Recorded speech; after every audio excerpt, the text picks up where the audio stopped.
Salut à tous, j'espère que vous allez bien. Tout d'abord, je tiens à vous souhaiter une très bonne année 2018. J'espère que voilà, vous aurez tout ce que vous aurez besoin au cours de cette année, que ce soit au niveau de la santé, au niveau de l'argent, au niveau de votre collection. J'espère que vous allez pouvoir vous faire plaisir. Aujourd'hui, on se retrouve donc pour une review de la figurine de Boba Fett en armure prototype. Donc à l'échelle 1/6, c'est du sideshow. On reste toujours sur du Star Wars. On va bientôt voir d'autres licences, ce que j'avais dit dans ma vidéo présentation de collection.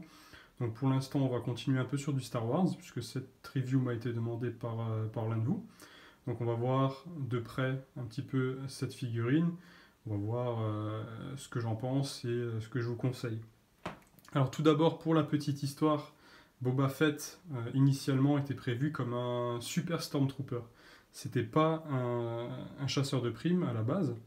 Et vous avez en face donc le design qu'ils avaient fait en tant que prototype tout simplement, mais un prototype qui est effectivement, comme vous le voyez, et on le voit en détail, assez proche de la version finale. Hormis la couleur qui change et deux trois petites améliorations au niveau du design, globalement le personnage est là, quoi, hein. Donc vous avez cette cape là donc, qui était différente à la base, puisque sur le design original du personnage, c'était designé déjà sans cape, on va dire. Et arrivé à un moment donné, ils se sont inspirés en fait de certains films de western de l'époque, hein, comme ce film là de Clint Eastwood qu'on voit ici. Alors, hein, pour une poignée de dollars, ils sont inspirés un peu de ce style poncho pour pouvoir avoir cet effet sur Boba. Et de fil en aiguille, avec la transition, etc., ça a donné le Boba Fett qu'on connaît avec son statut de chasseur de primes. Au passage, le making-of de l'Empire contre-attaque, en promo en ce moment, il me semble à la FNAC et un peu partout. Vous pouvez trouver ce livre-là pour 25 €, celui-ci et les autres making-of. Je vous les conseille vraiment, ça vaut vraiment le coup, hein. Donc, en ce qui concerne la cape, vous avez donc cette cape-là, comme je vous ai dit, qui reprend un peu les ponchos. Et à la base, vous aviez ça en guise de cape, c'est-à-dire que c'était une serviette de plage qu'ils avaient sur le lieu du tournage. Et ils se sont dit, tiens, pourquoi pas essayer de le mettre sur le prototype. Et ça a donné ça, quoi. Donc, pourquoi je vous montre cette cape-là? Parce que cette figurine existe en version exclusive. La version exclusive vient, en plus de ce que vous voyez là, vient avec une cape reprenant cette serviette de bain. Donc vous pouvez la mettre sur le personnage comme sur la photo que je viens de vous montrer. De plus, vous avez le socle qui sera différent, puisque là vous avez le socle standard sideshow. Et dans la version exclusive, vous avez un socle blanc avec les mêmes graphiques que sur la serviette, hein. Donc à peu près les mêmes choses sont retrouvées sur le socle. Voilà. Donc ça c'était pour les différentes versions. Maintenant on va se concentrer sur la figurine à proprement parler et son emballage. Donc pour commencer, donc là vous avez vu en fond donc l'avant de la boîte reprend ici la visière du casque de Boba. Vous avez donc les instructions, pardon, les annotations classiques, donc 6 scale, Boba Fett prototype, Star Wars. À l'arrière, vous avez un visuel de la figurine avec une pose. Ce sont des boîtes fenêtres, donc on peut les ouvrir de cette façon. Donc, si on veut, bon, je ne sais pas qui c'est qui le fait, mais en tout cas, vous avez possibilité de laisser la figurine à l'intérieur et de le mettre en display ainsi. Bon, je n'ai jamais vu quelqu'un faire ça, donc bon, pourquoi pas. Et à l'intérieur, vous avez un petit résumé de ce que je viens de vous dire au niveau de l'histoire de Boba Fett et du prototype. Maintenant, on va voir la figurine et son contenu. Enfin, ses accessoires, on va dire plutôt. Puisque le contenu, c'est le contenu de la boîte, c'est à peu près tout ce que vous avez là, c'est-à-dire que vous avez ce socle, le socle standard, hein, de chez Sideshow, avec les annotations Star Wars. Bon, rien de bien sexy, hein, c'est pas terrible. mais on a l'habitude de ça avec Sideshow. Ensuite, en ce qui concerne la figurine, donc vous avez différents éléments. Donc vous avez les mains qui sont interchangeables, hein. Vous pouvez changer les différentes mains. Vous avez, alors je vais enlever ça. Hop là. Vous avez ce blaster qui est un blaster inédit. Il me semble pas l'avoir vu quelque part dans le film. Maintenant, si je me trompe, dites-le moi, mais il ne me semble pas avoir vu ça quelque part. Donc là-dessus, il n'y a pas de partie amovible apparemment. Voilà.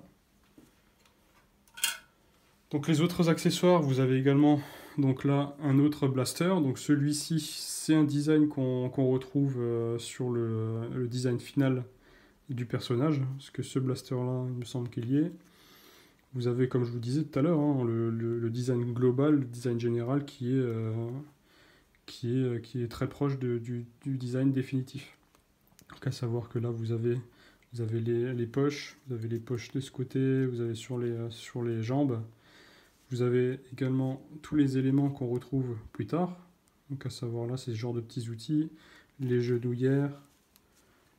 Vous avez ici les bottes qui reprennent également là les deux pointes des deux côtés. Le torse qui est également identique. Enfin voilà, on a vraiment beaucoup de choses qui sont reprises à l'identique. De la même façon, ici sur les protège-bras, donc on a plusieurs détails avec les petites pointes. De l'autre côté, on a le lance-roquette avec ce que je pense être le lance-flamme de ce côté-là. Par la même occasion, on voit que le niveau de détail est vraiment sympa. Que ce soit même au niveau des gants, hein, c'est très bien réalisé. Au niveau du casque, classique, ça on connaît. Vous avez toujours les mêmes petites flèches ici. Vous avez là des détails un peu spéciaux ici. Vous avez la visière. Vous avez le viseur qui peut se rabattre. Donc ça, c'est également ce qu'on a l'habitude de voir avec Boba. Ensuite, à l'arrière, on a le jetpack. Donc le jetpack, il est simplement fixé, il est posé dessus avec deux attaches qui sont là. C'est pas aimanté. Donc les deux, je sais pas comment appeler ça, les bouches de sortie de flamme pour le jetpack sont orientables également. Donc ça bouge. Donc un niveau de détail qui est vraiment très bien fait. Alors, est-ce que ça s'enlève? Non, en tout cas c'est mobile. Je pense pas que ça s'enlève.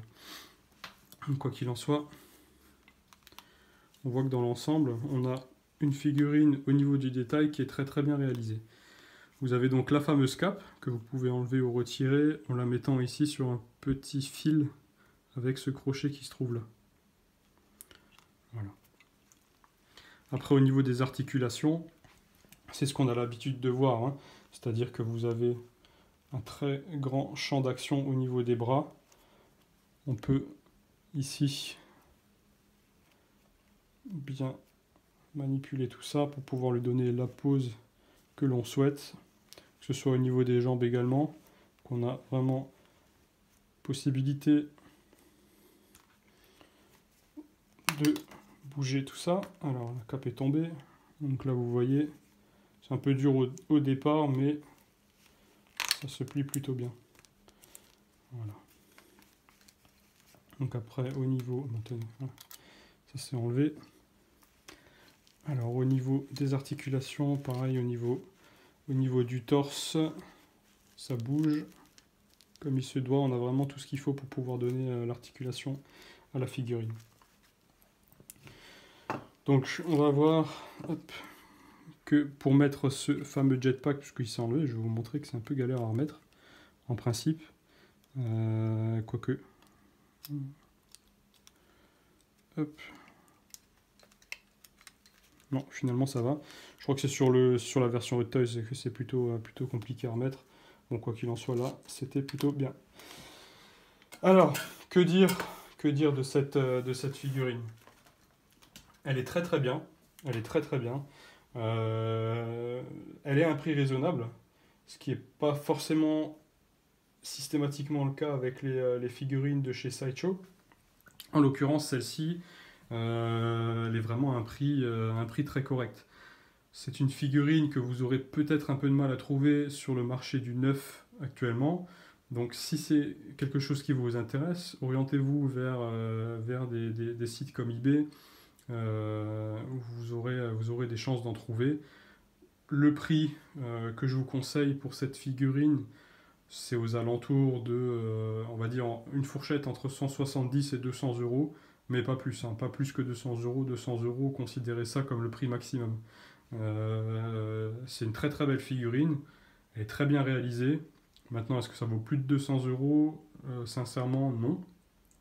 Quand on voit le niveau de détail et qu'on le compare à d'autres figurines dans les mêmes gammes de prix, voilà, on va dire que c'est ce que ça vaut. Si vous avez la chance d'avoir la version exclusive, ce que j'ai pas réussi à avoir, voilà, vous pouvez également donc la mettre en place avec la fameuse serviette de bain que je vous ai montré tout à l'heure. Et ça peut rendre vraiment quelque chose de sympa. Si vous aimez bien le personnage, si vous aimez les troopers en général, c'est une pièce qui vaut vraiment le détour et je vous la conseille fortement. Je répète également au niveau là, du livre Making of, c'est une bonne affaire. Je ne sais pas si vous en trouverez encore, parce que celui-ci, je l'ai trouvé il y a quelques mois de ça, à la FNAC, mais les Making of de la trilogie originale, comme dit, vous pouvez les trouver aux alentours de 20-25 euros pièce, au lieu de 55 euros. Voilà, foncez si vous les trouvez, je vous les conseille vraiment, c'est vraiment pas de l'argent gaspillé, ça vaut vraiment le détour. Voilà, bah, écoutez, j'espère que cette vidéo vous aura plu. Comme je vous ai dit au début de la vidéo, on va changer de licence bientôt. Je ferai une vidéo sur une autre licence. Donc j'espère que cette vidéo vous plaira parce que moi c'est clairement une de mes pièces préférées de ma collection que vous n'avez vu encore nulle part dans aucune de mes vidéos. Donc voilà, j'espère que ça vous plaira. Et je vous dis à bientôt. Allez, salut!